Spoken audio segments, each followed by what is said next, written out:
welcome to this very special episode of Young Turks. We're coming to you from the London Tower Bridge. On this episode, we've got not one, not two, but four young achievers. From Delhi, Aashish Kalra, co-founder and managing director of Trikona Capital Fund, a real estate fund.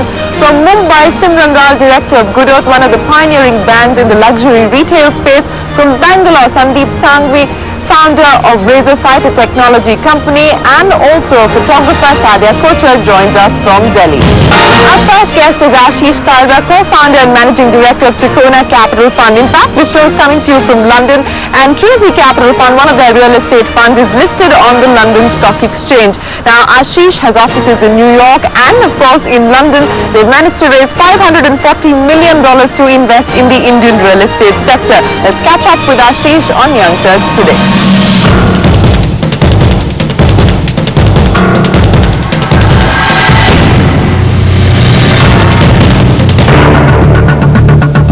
Aashish Kalra is a global citizen.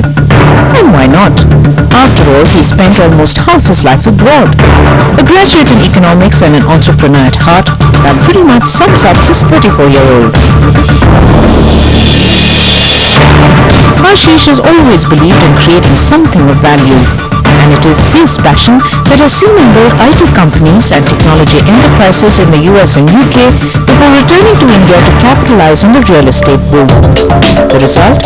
The launch of a private equity fund, Trikona Capital, with a friend come associate this year. But was all this a pre-planned move?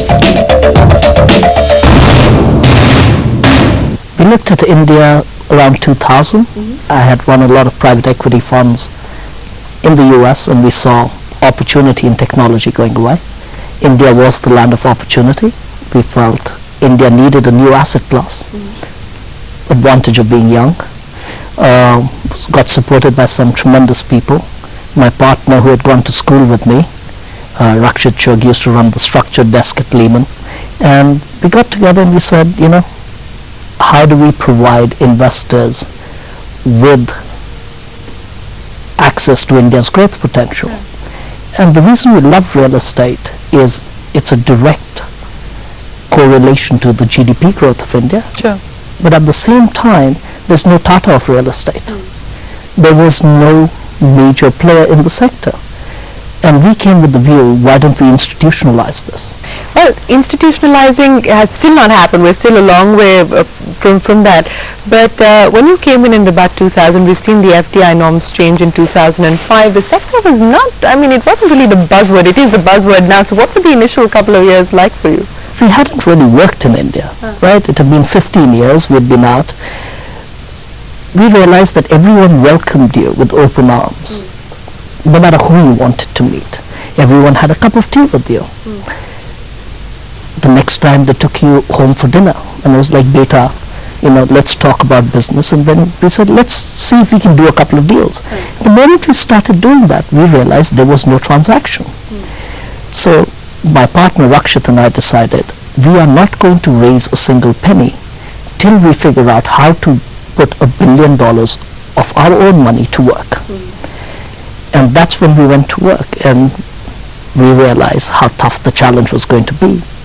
Before we raised our first fund that we listed in London, we had already spent over a year and a half on the ground in the country figuring out who to partner with, how to get a transaction done. And the biggest challenge was that no one had really done an institutional transaction. We built a team.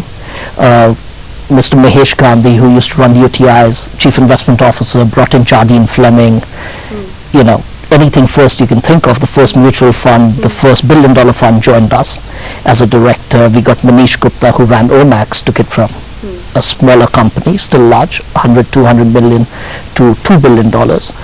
And we built a team of 20 plus people. Trikona has now tied up with IL&FS. Their joint venture, IL&FS Trikona Infrastructure, will focus on infrastructure projects in India such as airports, roads and SEZs. It will also look for opportunities to develop real estate around these infrastructure assets. So driving down the Noida Expressway gives him a sense of confidence about the road ahead. He believes consumers are willing to pay a little extra for better quality. We've partnered with IL&FS. Today we announced a transaction where we bought into the largest road network in India. as a real estate development fund, why would we do this? Where will development come in India? It's not an agricultural land. Yeah. What we lack in this country is infrastructure. Yeah. Where the road's going to go, or the port's going to go, around it will come economic activity and the land. You get development rights alongside the highway. We've done a partnership with ILNFS to say not only will we build the infrastructure out, but we will also develop the real estate around it.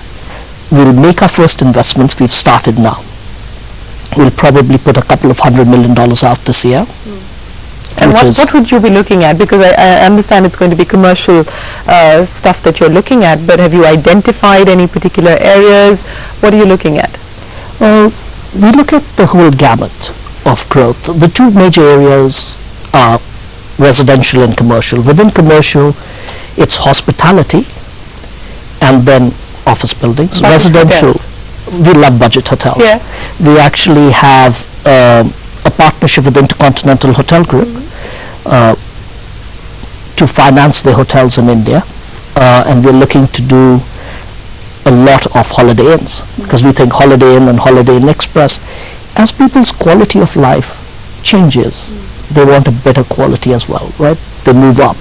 What I cater to is the middle income, middle class growth story of India. Figure out how to provide the next Maruti, right?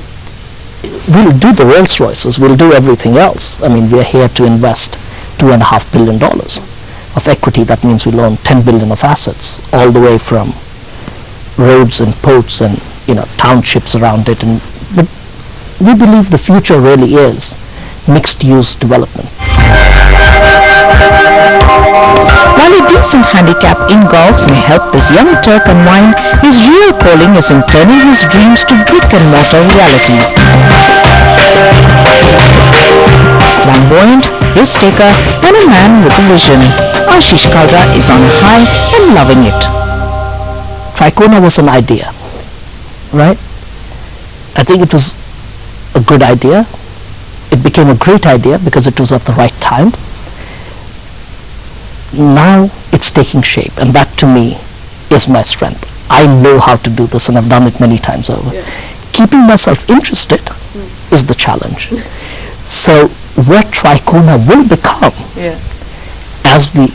today we are very tactical. We are deploying our first 500 million, we're building our relationships.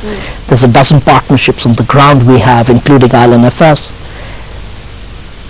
The next step in the market's evolution is going to be syndication. Then will come securitization, and we want to play a role in that. If I was to fast forward our group 10 or 20 years, I would expect us to look like two international groups. One would be a publicly listed vehicle, Trinity, which should start looking like an American public firm called Equity, run by Sam Zell, a billionaire who built the real estate markets there, which morphed into Equity Office. If you want office risk for India, there's Trinity Office, there's Trinity Residential for Trinity Hospitality. And so how soon are you actually looking at diversifying and splitting it up into different verticals? I think today we are a single opportunity fund. We will become the first focused fund over the course of the next 6 months. We will have a residential only fund for India. Well, that was Aashish Kalra. We're headed into our first commercial break, but we've got a young achiever from Mumbai and another young achiever from Bangalore when we return, so don't go anywhere.